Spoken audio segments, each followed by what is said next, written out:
Hi everyone, my name is Brittany from Brittany Loves Reading, and today I'm coming to you with 12 books that were recommended by my friends to read in 2024.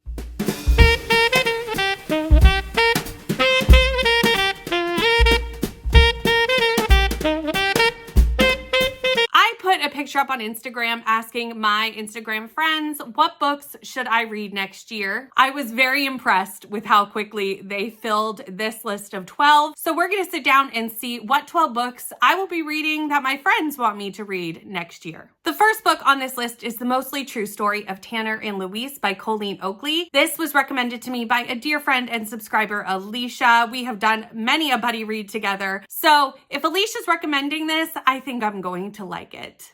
So this follows Louise and Tanner, obviously. Louise is an elderly woman and she falls, she hurts herself, and her daughter insists that she has a live-in caregiver. Tanner wants an easy job and thinks that this is probably fairly easy to do and will allow her to be comfortable, watch TV a lot of the day, and takes the job. However, Louise has some things going on. She's a little bit mysterious, and one day at 1 a.m. insists that they get in the car with bags packed and drive away. They embark on an adventure. We don't know why, but I'm excited to find out. I was not surprised when Danny from Danny Dabbles recommended this book to me. We have been chatting about it for a while and kind of knowing that I should probably read this book, and that is Thornhenge by T. Kingfisher. This is kind of a fairy tale novella. There is a bit of a horror element, but I think because this is fairy tale retelling-like, I will still enjoy it. This follows Toadling. Toadling, on the day of her birth, was taken to live with the fairies, but now has been told to return to the human world to give a blessing to a newborn child. This seems like a simple request, but nothing with fairies is ever simple. Neva from Reading with Neva definitely did me a solid with this next book and put on Long Live the Pumpkin Queen by Shay Earnshaw. I love Shay Earnshaw, so I'm excited to read this book. It is a novella that's connected to The Nightmare Before Christmas. It's either a retelling or like a continuation of the story. Not exactly sure, but it follows Sally. And that's all I really know about this book. It's a novella and I will definitely be reading it probably in the fall. I think I should probably wait till the fall. Then my dear friend Rainy from Rainy Blue Reads put on, I believe, what will be her best book of the year or very highly listed up there, and that is Serpent and the Wings of Night by Carissa Broadband. How I have not read this book, I have no excuse, y'all. I have no excuse. This is one of the most read books of the year, I would think, and I haven't read it. It's a fantasy romance. I believe it has vampires, and I don't really know any more about it, but I'm not going to go into a full synopsis of Serpent and the Wings of Night because it is one of the most read books on BookTube,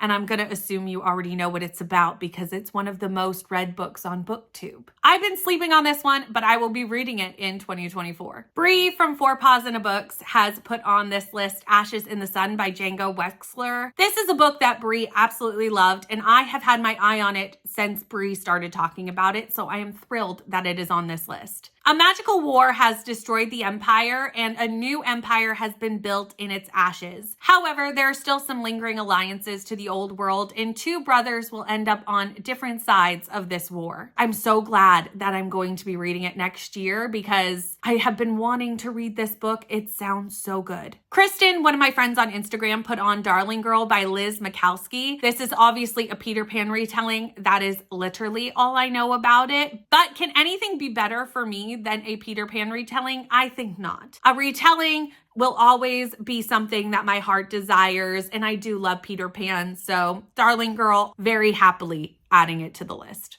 Jean, another one of my friends and wonderful subscribers that I've gotten to know throughout this year, put on The Firekeeper's Daughter by Angeline Booley.